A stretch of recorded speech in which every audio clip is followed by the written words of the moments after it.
On a humid afternoon in Atlanta, Georgia, 10-year-old Marcus Thompson picked up a basketball for the first time at his elementary school's playground. What happened in the next 30 seconds would send tremors through his family, his community, and eventually into the careful documentation of researchers who study consciousness and memory.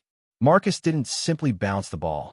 He executed a perfect behind-the-back dribble, spun with precision that seemed almost choreographed, and released the ball in a fadeaway jump shot that traced a flawless arc through the spring air.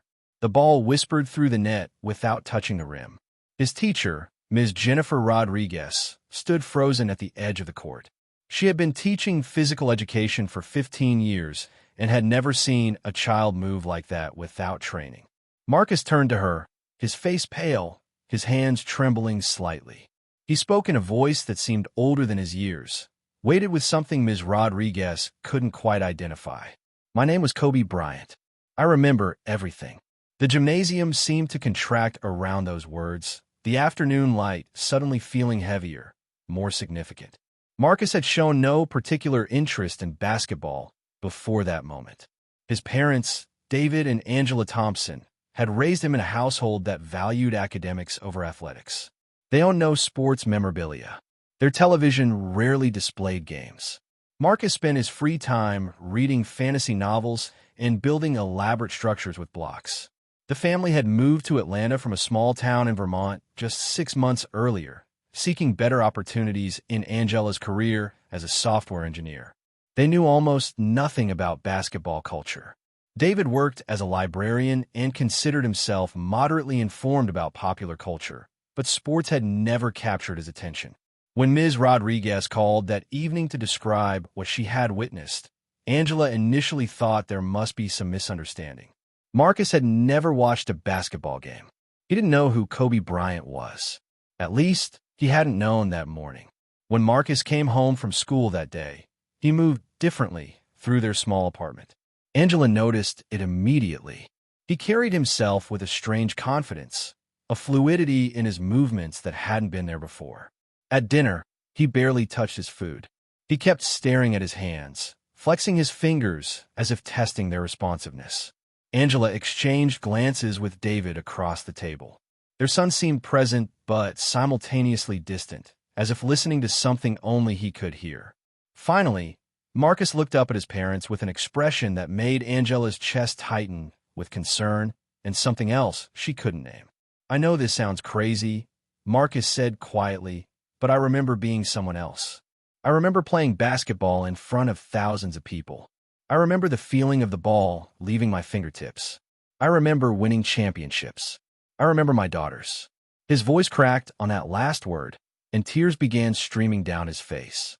Angela moved to embrace him, but Marcus pulled back slightly. I remember dying in a helicopter crash. The specificity of that statement, delivered in Marcus's small voice, created a silence in the room that felt almost physical. David Thompson prided himself on rational thinking. He approached problems methodically, valued evidence, and maintained healthy skepticism about claims that defied conventional understanding. But watching his son describe memories that seemed impossible created cognitive dissonance that rattled him.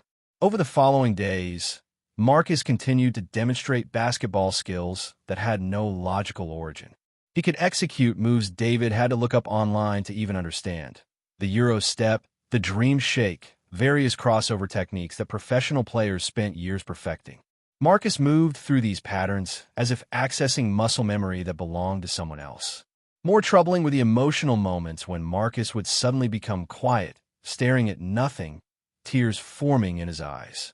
When Angela asked what was wrong, Marcus would describe feelings of loss, of missing people he had never met in his current life, of aching for daughters whose faces he could describe in vivid detail.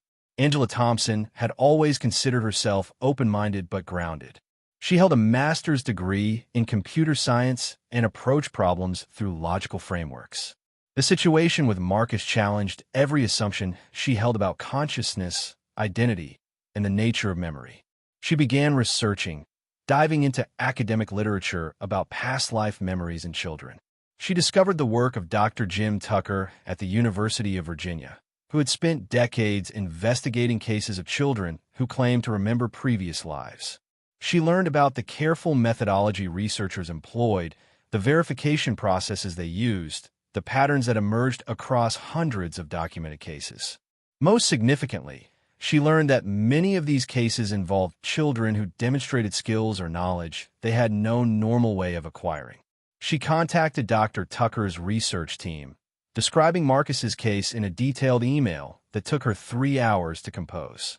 Within 48 hours, she received a response from Dr. Elena Morrison, a research psychologist who specialized in cases involving claimed memories of famous individuals. Dr. Morrison arrived in Atlanta 3 weeks later, carrying recording equipment, structured interview protocols, and 2 decades of experience investigating consciousness phenomena that defied easy explanation. She was a woman in her early 50s with sharp gray eyes and a manner that balanced warmth with professional distance. She set up her equipment in the Thompsons' living room and began with Marcus, conducting what she called an open-ended narrative interview. Marcus sat on the couch, his small frame seeming even smaller against the cushions. Dr. Morrison's voice was gentle but precise. "Marcus, I'd like you to tell me about the memories you've been experiencing. Take your time. There's no rush." Marcus took a deep breath and began speaking. His words came slowly at first, then with increasing fluidity as he described memories that seemed to belong to someone else. He talked about growing up in Philadelphia, about a father who was also a professional basketball player, about moving to Italy as a child and learning to speak Italian. He described the feeling of being drafted into the NBA at 17, the mixture of excitement and pressure that came with high expectations. He talked about championships, about perfecting his craft through obsessive practice, about the mentality required to perform under extreme pressure. Dr. Morrison listened without interruption, taking notes but maintaining eye contact with Marcus. She had developed her interview technique over years of careful work, understanding that leading questions could contaminate accounts while overly rigid protocols might inhibit genuine recall. After Marcus finished his initial narrative, Dr. Morrison began asking specific questions designed to test the authenticity and depth of his claimed memories. She asked about details that wouldn't be widely known, moments that hadn't been extensively documented in media coverage. Marcus described the layout of the Lakers' practice facility with specificity that made Dr. Morrison pause her note-taking. He talked about a particular injury to his finger, describing how it had bent in an unnatural way during a game and how he had continued playing despite the pain. He mentioned specific teammates' habits during practice, small interpersonal dynamics that wouldn't appear in official records. When Dr. Morrison asked him to describe his shooting form in technical detail, Marcus stood up and demonstrated, explaining the mechanics as he moved through them. The placement of his feet, the angle of his elbow, the follow-through of his wrist. His explanation matched advanced coaching principles that a 10-year-old boy from Vermont should have no knowledge of. The verification process Dr. Morrison employed was meticulous and time-consuming. She spent weeks cross-referencing Marcus's statements against historical records, video footage, and archived interviews with people who had known Kobe Bryant. She contacted former teammates through intermediary channels, asking about specific details Marcus had mentioned without revealing the source of her information. She examined photographs of the Lakers' practice facility, comparing them to Marcus's descriptions. She consulted with sports psychologists who specialized in basketball biomechanics, asking them to evaluate video footage of Marcus's movements. The results of this investigation created a picture that both fascinated and troubled Dr. Morrison. Many of Marcus's claims contained accurate information that wouldn't be easily accessible to a casual researcher, let alone a 10-year-old child.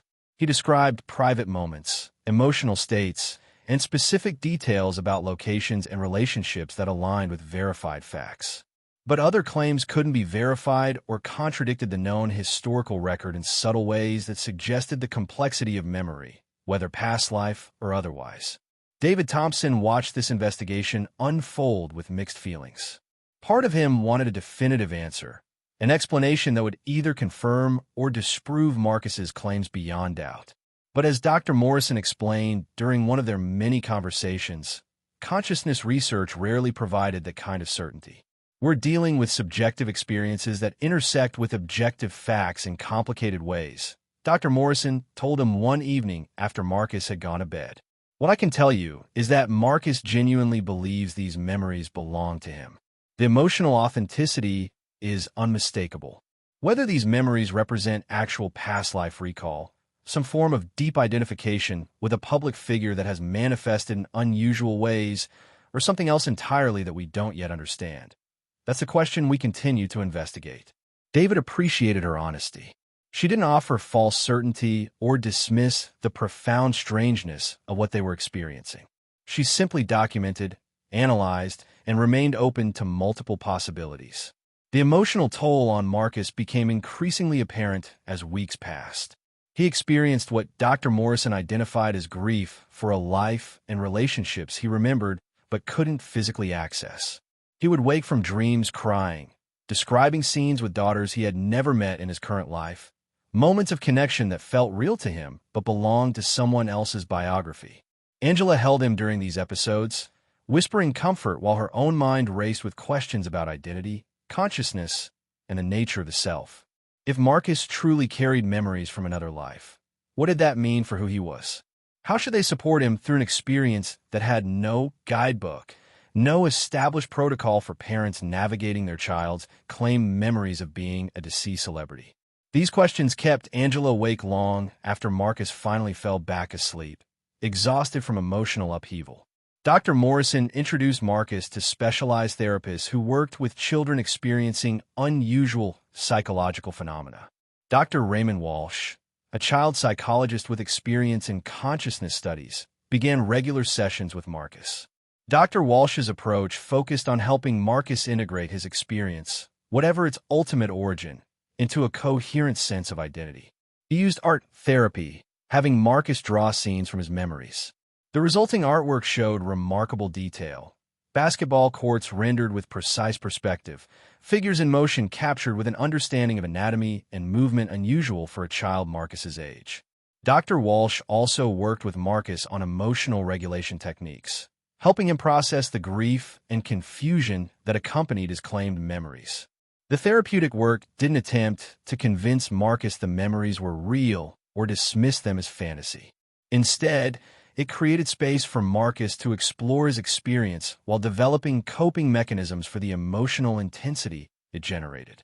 The Thompson family's life transformed in ways they couldn't have anticipated. Word spread despite their attempts at privacy. Local media picked up the story. A reporter from the Atlanta Journal-Constitution wrote a careful article that presented Marcus's case with appropriate nuance, but the online response was predictably polarized.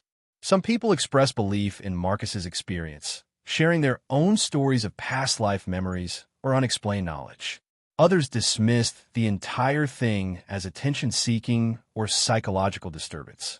A few were cruel, suggesting the Thompsons were exploiting their son for fame or money. Angela stopped reading comments after particularly vicious ones made her physically ill. David handled media inquiries with polite firmness, protecting their privacy while cooperating with legitimate researchers. They made a conscious decision not to monetize Marcus's experience, refusing offers for television appearances and book deals. This wasn't about publicity. It was about understanding what was happening to their son and helping him navigate it. Marcus's relationship with basketball became complicated. The initial surge of skill remained, but playing the sport triggered emotional responses he struggled to manage. During a casual game with school friends, Marcus executed a series of moves that left the other children staring.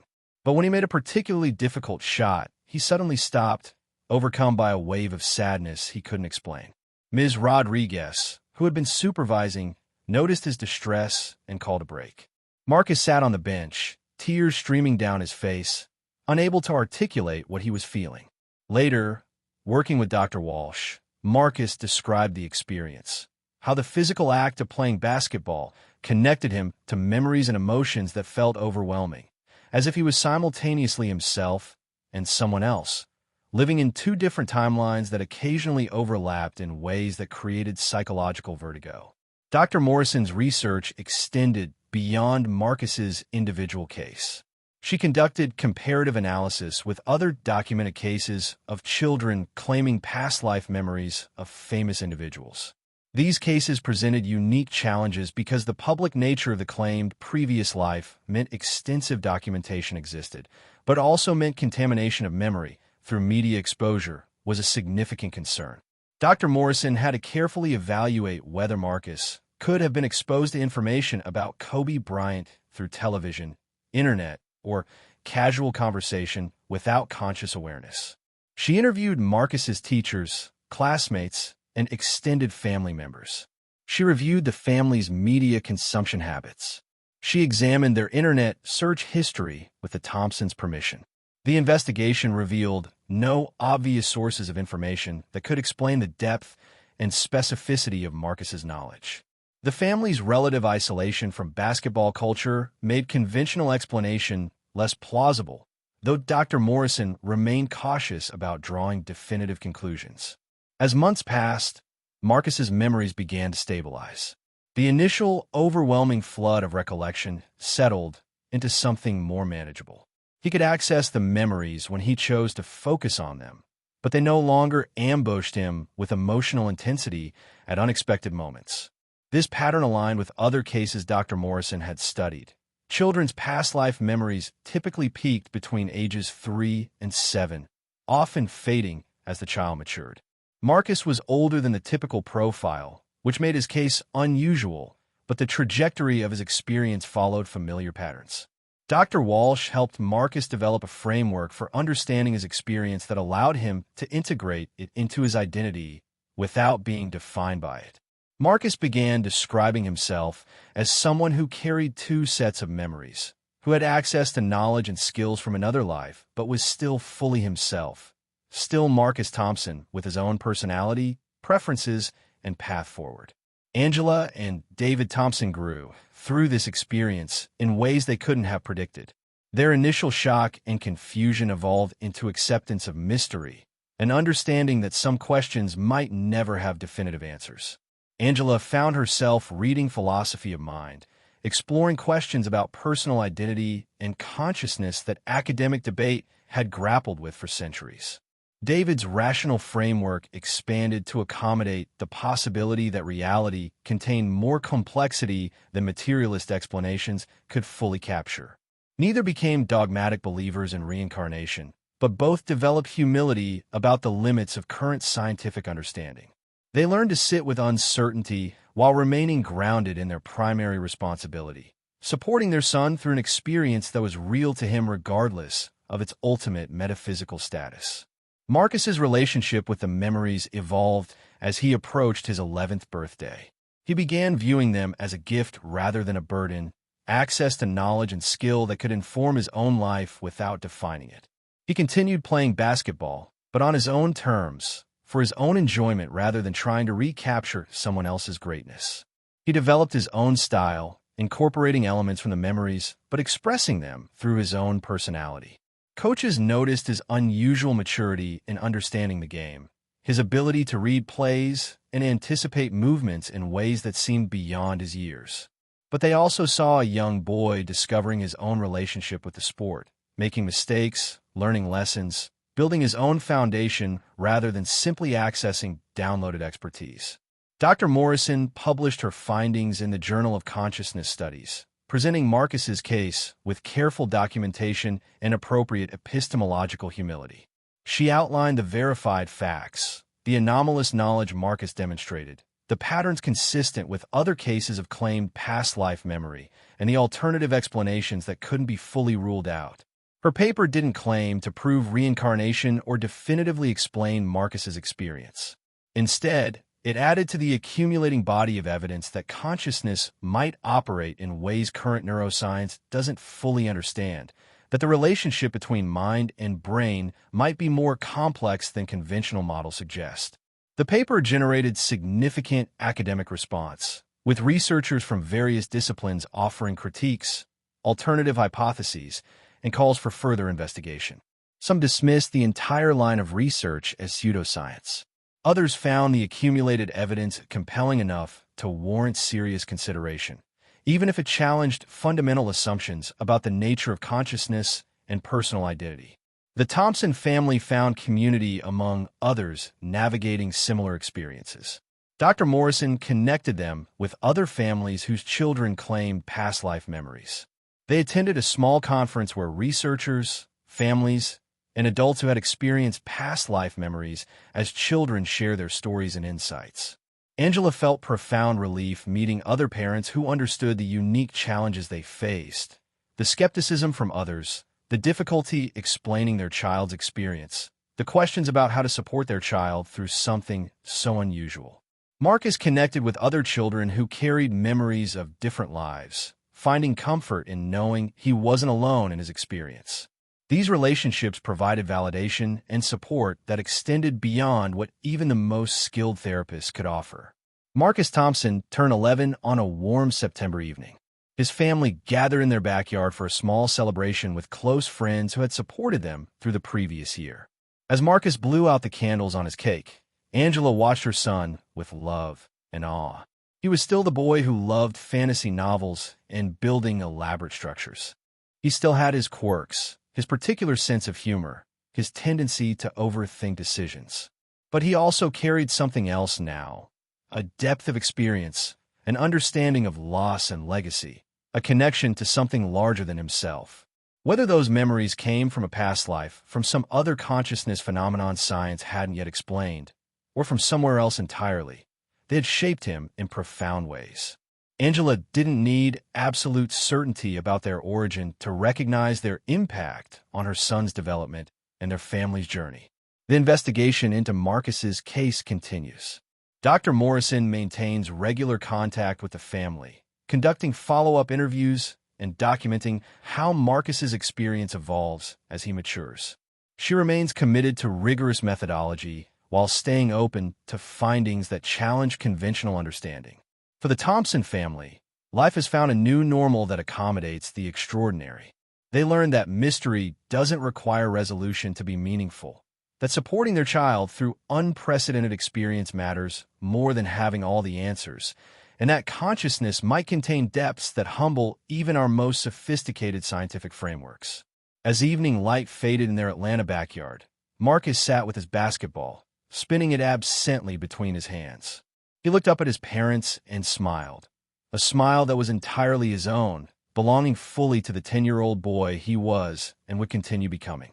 The memories he carried would always be part of his story, but they didn't have to define its ending. He was writing his own narrative now, informed by knowledge from another life, but lived through his own choices, his own values, his own emerging sense of who he wanted to be. The mystery remained, but Marcus had learned to live within it, to honor what he remembered while building something new.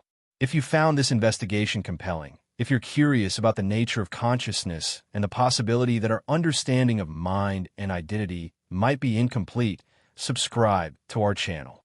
We explore cases like Marcus's with rigorous research and open-minded inquiry, examining phenomena that challenge our assumptions about reality. Join us as we investigate the extraordinary experiences of ordinary people, the evidence that suggests consciousness might transcend conventional boundaries, and the profound questions these cases raise about who we are and what we might become. Subscribe now for more explorations into the mysteries of human consciousness and the documented cases that suggest our minds might be capable of far more than we currently understand.